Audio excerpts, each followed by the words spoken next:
Hi guys, what day is it today? Wednesday! Is it Wednesday? I don't even know what day it is. I think it's Wednesday. Or no, it's Thursday. Happy Thursday, everybody. This is Mary Fulton with Mary Fulton Fit. Can you tell that I've taken a couple days off? I don't know what day it is. I'm just wearing my hair in a bun. and just relaxing over here at my sister's little oasis. So I'm super excited. Normally on Thursdays we do trainer tips like about your body, but I've been doing this really amazing training with Tony Robbins this week, and I just wanted to come out and share some of the stuff I learned today. And so today is about relationships. Let me tag some friends. And by the way, I am not a relationship expert. I'm just going to share with you guys what I learned today. How about that? Does that sound good? Okay, so I'm just going to put join me really quick. And hopefully everyone will join me tonight. And good to see you, Rebecca. Hi, Grace. Hi, Rita. Hi, Ramel. So can you guys give me a little, either a thumbs up or say yes if you could use a little bit of relationship advice. Right now in the chat box, just give me a yes or throw me a heart. And let me know if you could learn something tonight about relationships. Right? Awesome. Thanks for the heart. Yes, we can all learn something, right? And so tonight is about relationships, about, either partner, spouse, any type of relationship like that. And so I've been in the Tony Robbins challenge, and this is day 3. So today we dug into, it was really cool. We watched a video and we watched Tony Robbins spoke about a lot of things. I am not Tony Robbins, okay? But I'm going to grab a couple of the things that I learned today because I feel like my brain's going to explode. And I'm going to try to bring it to you and share just a few nuggets of knowledge that will hopefully help you. Hi, V. Thanks for the hello. Hopefully help you in your relationship and your marriage and your, whatever, your partner, and hopefully help you grow and make you think tonight. So if you want to grab a pen and paper, you can, all right? If not, we're just going to start out here. So in the last few days, I've learned about kind of like your story, what story you tell yourself, about goals and different things. And so today was relationships, and I want to start off with this one. So it says, the quality of your love equals the quality of your life. So listen to that again. So the quality of your love equals the quality of your life. And isn't that so true? Because when our relationships are struggling and we're going through hardships, it's hard. We're going through suffering, and so we can really feel it in the rest of our life. Or if we're in an autopilot, it's the same thing. Maybe something's in the back burner of your mind, but you're just kind of sailing through. And so you can kind of brush it off, but it's still, festering inside of you, right? And so, we're just going to talk about that tonight. I feel a little overwhelmed with all the stuff I want to tell you. Here we go. Number two thing that I want to say is expectations make you empty. Can I get a yes or a thumbs up if you've ever been let down by an expectation that you made in your mind of your spouse or your partner or your boyfriend or your girlfriend? Can I get a yes out there or a thumbs up? If yes is too hard for you to type in, throw me some thumbs up. Who's ever been let down? Okay, great. Yes, expectations leave you empty. Especially when you have expectations and your partner has no idea that you have those. How are they ever going to be able to fulfill you or make you shine if they don't know about them? So expectations make you empty. We want to go into relationships with a serving heart, honestly. Love is patient, love is kind, it does not envy, it does not boast, it is not proud, it is not rude, it is not self-seeking, it is not easily angered, it delights in hope, rejoices in the truth. Those are the things. But we are selfish humans, right? And so a lot of times, even though we want to love our significant other, we can get selfish and have our own little pity party and think about the things that maybe we're not getting out of the relationship, right? And so thinking about that, I just want you to sit right now in whatever relationship that you can think of in the forefront right now that you want to think about. So your spouse, your girlfriend, boyfriend, your whatever. And maybe in your mind, you have some things that you're frustrated with, right? And you could probably think about them right now. Like if I said one, and you could say it out loud, you don't have to type it in, but something that frustrates you with that person, right? You love them, but it really frustrates you. And maybe you're harboring some resentment and different things. And that's kind of what I'm going to jump into. So what happens is when we start to get into that mode, we start to we start to depolarize. So we start to lose, number one, there's a couple of them, loss of attraction. So you're frustrated with that significant other, and then all of a sudden you start to feel that loss of attraction for them, right? You're not thinking anymore with your heart, you're thinking more with your head, and they start to frustrate you. Number two, frustration, irritation and frustration. Raise your hand if you've ever been irritated or frustrated with that significant other. Go, give me a heart, a thumbs up. Let's go. Let's make this interactive, because it's not just me out there that's in a relationship. It's all of us. And hopefully you can get something out of this tonight and walk away and feel encouraged in your relationship and go back and maybe make some changes in yourself, right? A lot of times we can get stuck and say, oh my gosh, it's totally him. He's so frustrating. He doesn't understand me, or vice versa. She doesn't meet my needs. Like, I need more intimacy, right? There's all these things going on, and we can start to have that pity party, and we can start stacking. This is what it's called. It's called stacking. It's like, they do one thing and then all of a sudden another thing, because you're really frustrated with that one root problem, right? And so you start stacking. They do something else, and that's where the loss of attraction starts. And then it's irritation and frustration. And then you get home and they give you a thumbs down about something, and maybe really the thumbs down wasn't a big deal, but you're already done. Your stack is this big. You're like, dude, you're like negative 100 points right now, right? And so this is what stacking is called. Can I get a thumbs up or a yes of any of you that feel like maybe you're stacking, or you've done this stacking thing? The problem with the stacking is that when you get to number 3, you get to a stone wall. And they didn't say this in the Tony Robbins thing, but I've heard this a lot before in relationships. We start to build that wall or that fence, right? It's one thing that maybe hurts your feelings, and then you keep adding to this fence, to this wall, till all of a sudden you've got this ginormous, ginormous wall between you, and you don't even feel anything anymore, right? You're like almost dead inside. Can anybody relate to that? Maybe you're shy today, you don't want to give a thumbs up, or you don't want to say anything, but if you can relate to it, you can give me an amen down there, where now you're not even, and this is what I loved that he said today. He said, don't think with your head, think with your heart, because we love with our hearts. With our head, we start to, I'm probably messing it up, but it really resonated with me, because we start to lose that love, and we start to analyze everything with the stacking, and then we just start to use our head, and then the person just starts, it's almost like you don't want to have anything to do with them anymore. They annoy you. You're stacking. It's like the last straw. You can't take it anymore. You've built the stone wall, and here you are. And these are the 4 R's. I'm going to tell you the 4 R's. I'm not going to dig too deep into them, but the 4 R's when you're doing the stacking and you're ready, loss of attraction, and you're irritated, the number 1 is resistance.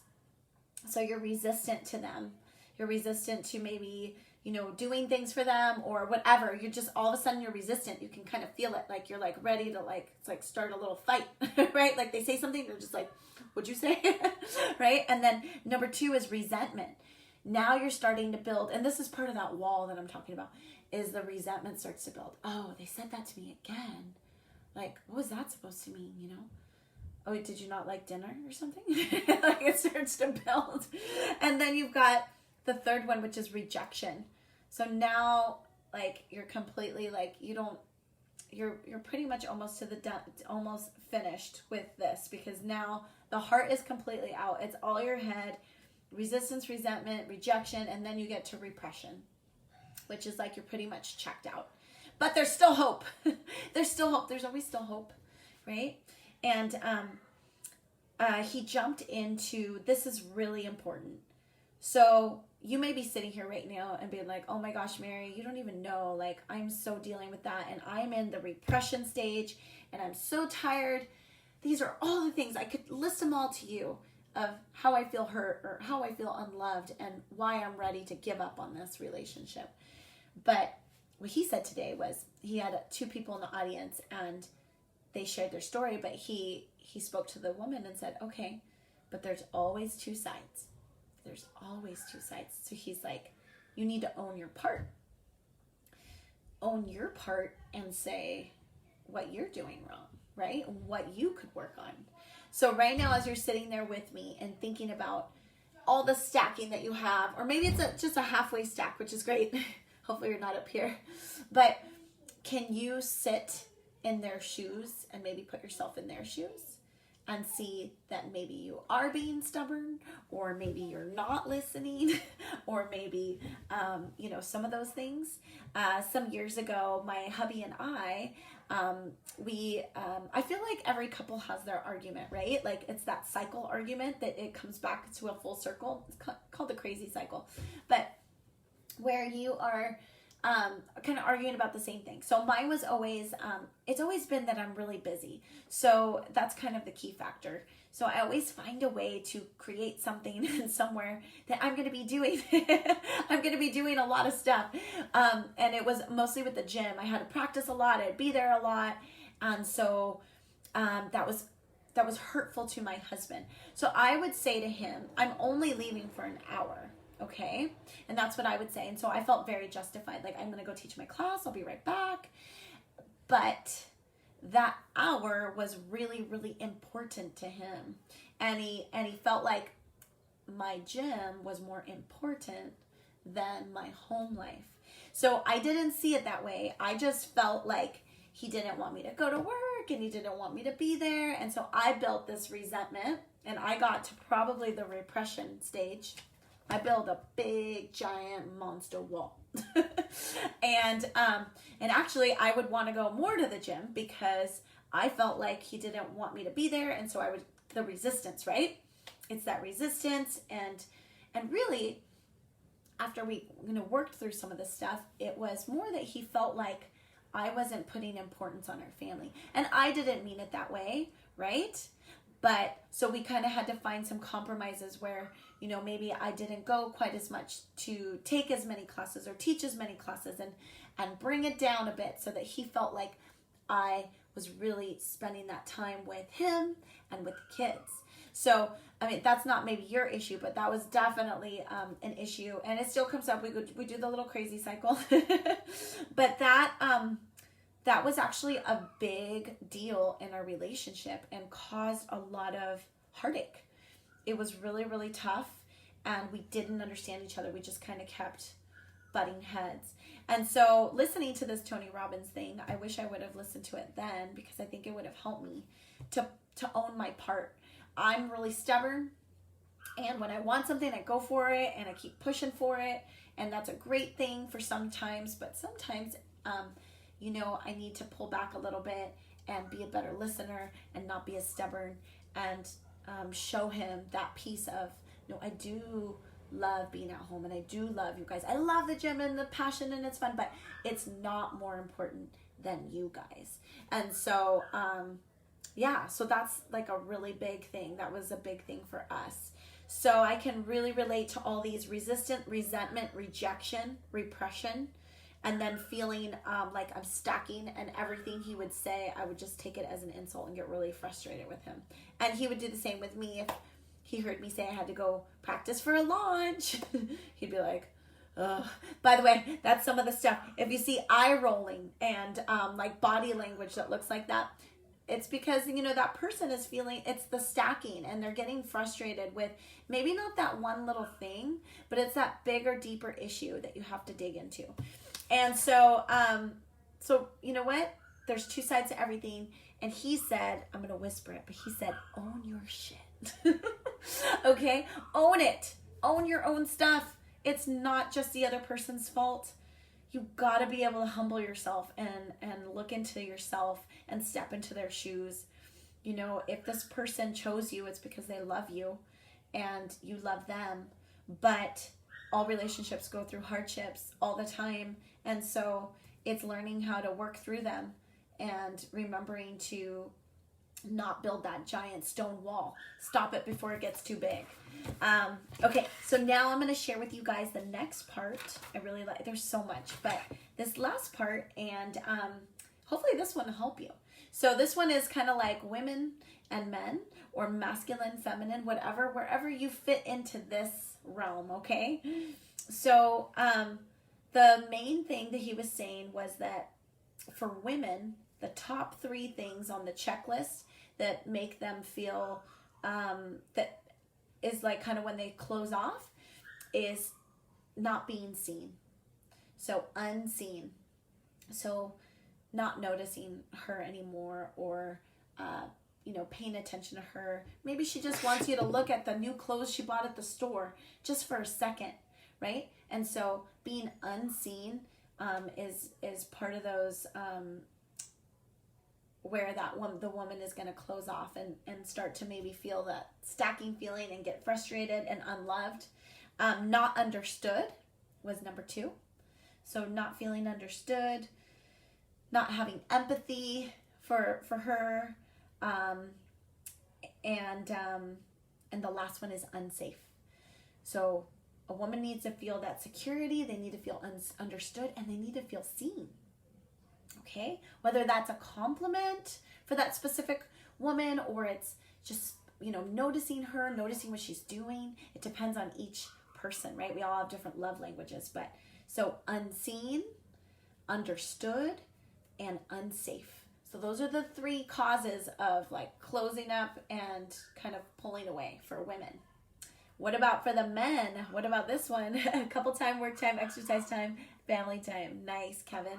For men, okay, is that what you're saying your 3 are? Okay, well, I'm going to tell you, and hopefully you can, if this is what they said. So men do not like to be criticized. They don't. And for women, he was saying that we like to coach each other because we coach each other as women, but men don't want you to coach them. And that's very, very true. Actually, as a fitness instructor, I really tried, I learned at a training, like kind of don't go coach the guys too much because it can make them just feel a certain way. So I would just kind of like pull back. I just mostly like go give them high fives, cheer them on, but not be like, okay, I need you to fix your push-up right now. Like I just kind of back off and like, you look good, bro. As long as they're not getting injured, we're good in a class. But criticize. They do not want to be criticized. So ladies, we need to not be like criticizing them and trying to coach them. That like destroys the attraction. Got it? Do not criticize. Right? Here's another one. It says, praise them. That's what they want. Just praise them. Honey, man, you are so amazing at fixing that sink. Shoot, we better call a plumber. But you look amazing.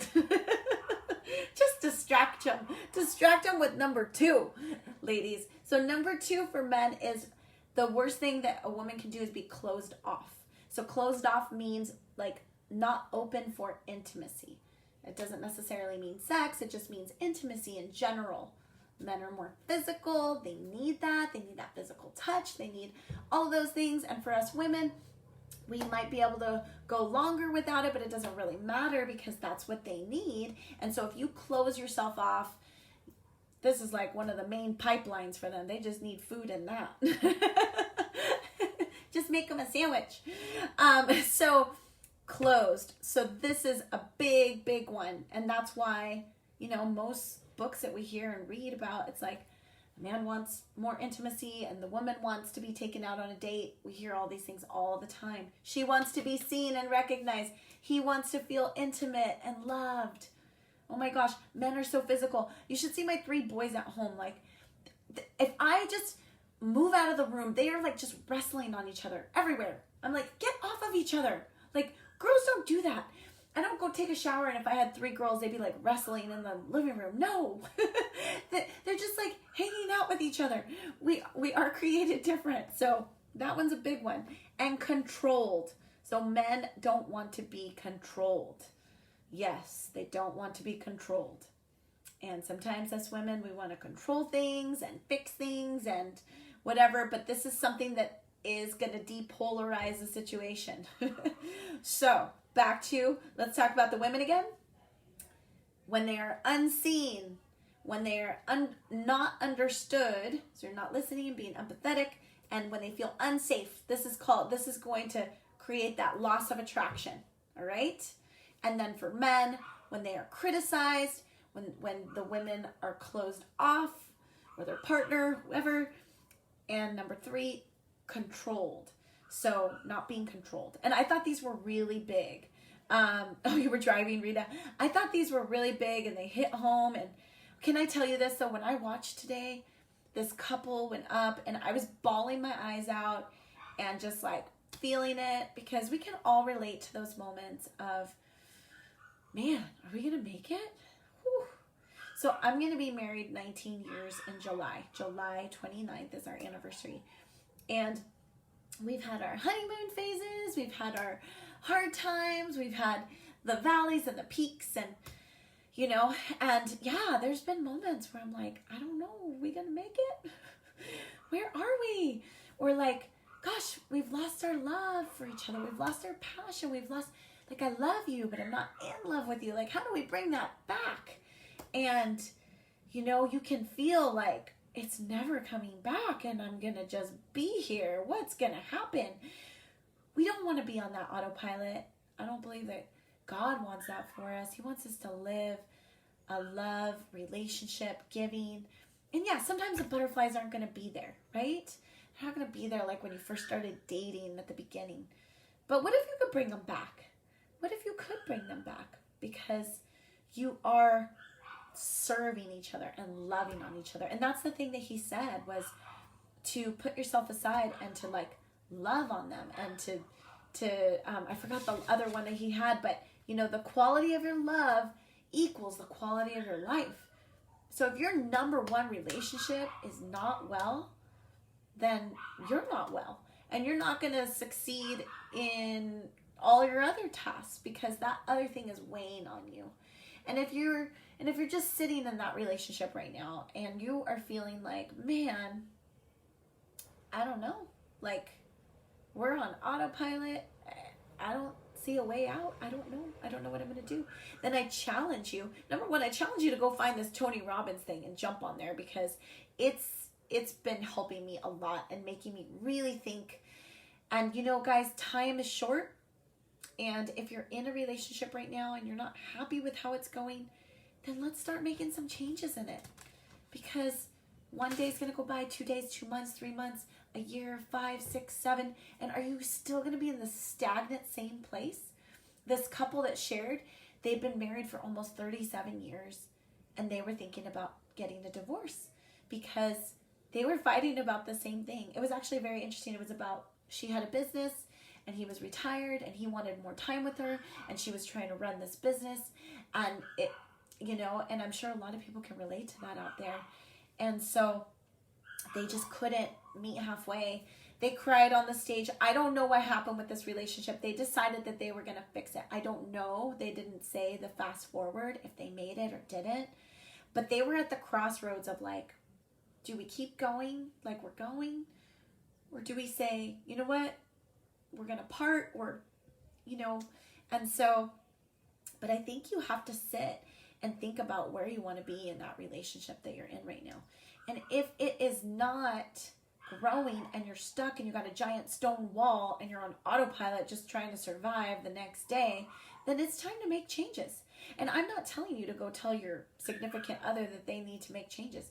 It's actually about you. It's about me. Like, if I want the best marriage and want to go for till 60 years, then I got to be willing to put my stubbornness aside, to listen, to be more quality time for my husband, to make sure that he knows that my business and my gym are not more important than him, right? And then he has his piece to come alongside and support me, and, you know, but when it is magic when you start to love on each other again, and love with your heart, not your head, and criticize and stack everything and all the mistakes. And that was the one thing he said. He said, let go. Let go.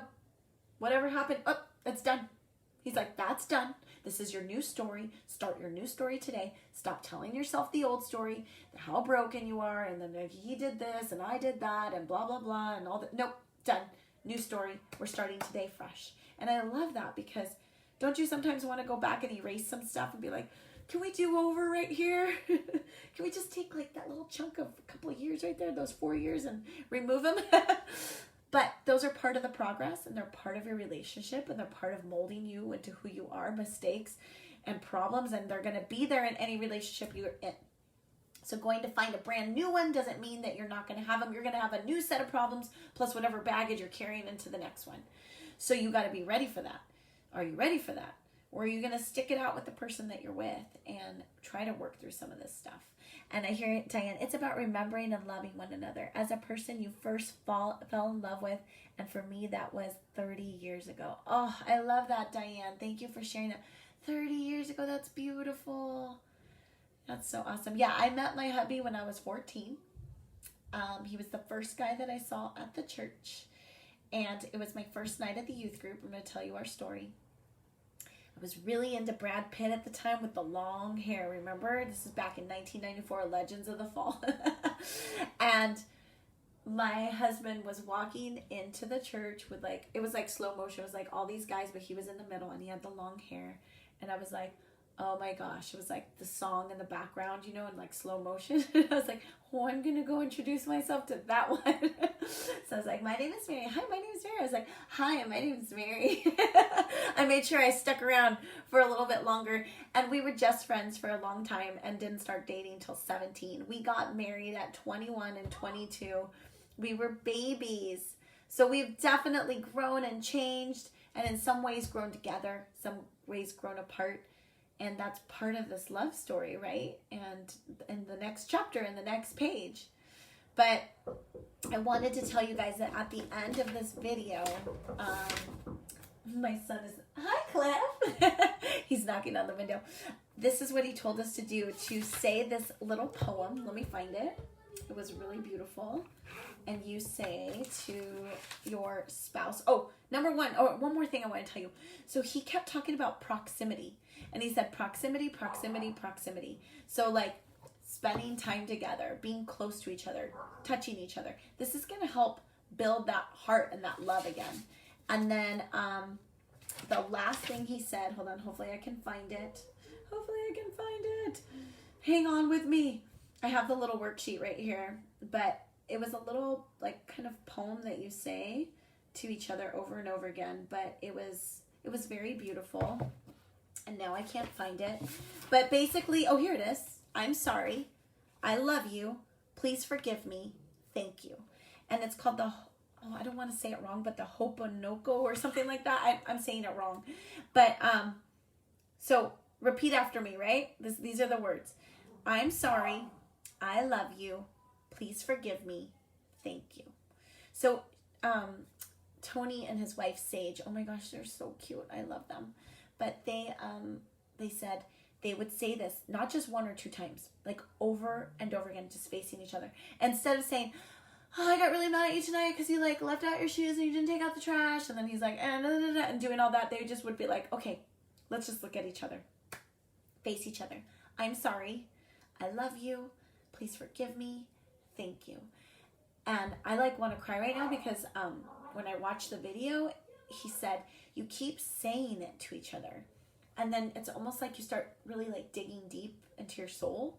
And it's not just words, but you're saying it over and over again. It's almost like you're taking all of those things and just letting them go and giving them to each other and sharing that love. And so I'm going to have to try this one with my hubby because I think it would be amazing. I think it might make some heart changes. So again, it's I'm sorry. I love you. Please forgive me and thank you. And so, I don't know, maybe tonight you need to go home and grab that other person that you love's hands and say those things to them and start letting go and be humble and love and serve each other like Diane said. Because at the end of the day, as much as everything is love yourself and all those things, yet you definitely need to have some self-love. But I feel like God always calls us to love our neighbor as ourselves and to love others, in God's word, it never says love yourself, practice loving yourself, because honestly, I think we know how to love ourselves. Sometimes, yes, we don't take care of ourselves because we're taking care of a lot of people. So I'm totally about that. Hey, you got to go to the gym and work out. Don't forget about you, mama. You got to sleep, okay? Because I know I burn myself out. But I think we know how to love ourselves. Because initially, I think we can be selfish, right? Because we want to take care of ourselves so we don't die or whatever. We're in survival mode. But to love someone else and to love them when we don't want to. Some days we don't want to. We're tired. We're burnt out. It's not going to work anymore. I'm done. Like, throwing in the towel. Dude, I'm tired of arguing about the same freaking thing over and over again for the last 10 years. Right? So that's why it's time to break down the wall and say, let's start new. Let's work on this. Let's dig a little deeper. Let's see what's really going on here. And like, the gloves are coming off, right? The gloves are coming off for the one you love. Because if you pick them, that means that you love them. And you can still find that love again. So, oh yes, you can Google it. It's beautiful. Oh, perfect. Yes. It's a feeling down deep. Yes, I like that, Diane. And they can be hard words. There's a song for that. It's beautiful. I cried my eyes out when I heard it. Oh, thank you. Yes, thank you. And thanks for chiming in, you guys. This was fun.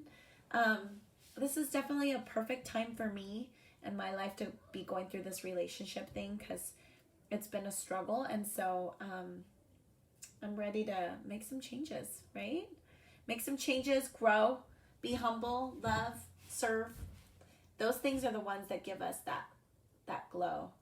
It's not really to be served. I mean, it's nice when someone serves you, right? But the most gratitude and thankfulness, like when we serve others, even when you're not doing well.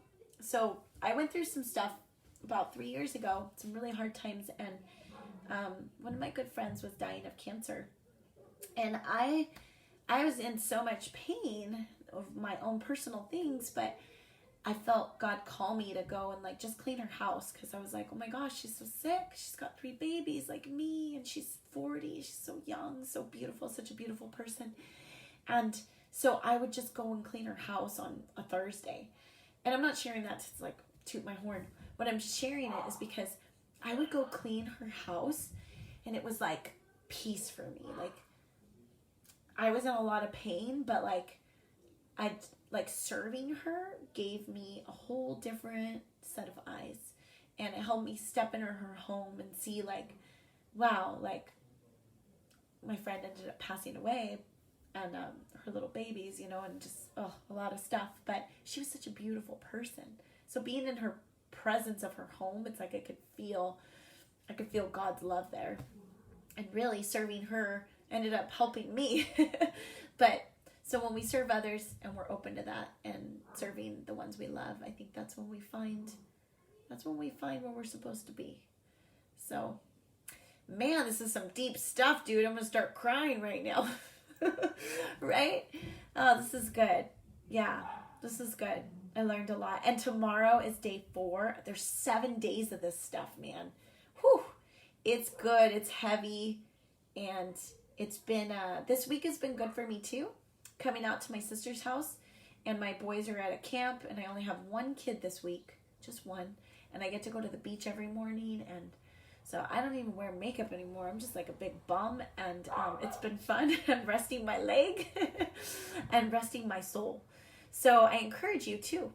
Like, if you're struggling with something in a relationship, well, reach out to somebody. Okay, don't do it alone. You can reach out to me or reach out to whoever you're comfortable with, and take some quiet time.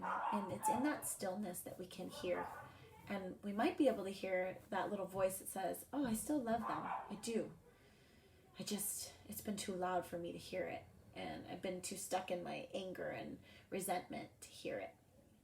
Right? So awesome, you guys. Can you send a reference? I'm interested. Oh, yes, to the Tony Robbins. Yes.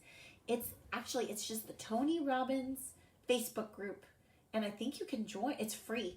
When you sign up, it'll say you can pay, and you can pay. My sister bought it today, and we were on a Zoom call, like right there with him and his wife. It was cool. But if you want to just do free, it's free. And he's doing this because he's amazing. And once I'm done with this, when there's like a real live place and you can go with the people, I'm going to go to it. So, oh, thank you, Wing. Oh, you're so sweet. Thank you. Yay. Oh, thank you. Without makeup, I'm looking okay. I feel like I look scary for you guys, but I was like, you know what? I'm not going to always have makeup on. So you got to see me like when I wake up in the morning and look a little crazy. Hey guys, we're going to finish with this video, but then I'm going to jump back on because tonight I'm just doing video like mania. I'm going to tell you about the challenge, but I want to make a new post so that people know what it is. So I just encourage you, don't forget to love that person and put yourself in their shoes. And remember, there's always two sides to the story. There's always two sides. So try to look at their side and have some empathy. So love you guys. Remember, I don't have it all together. I'm just sharing information with you.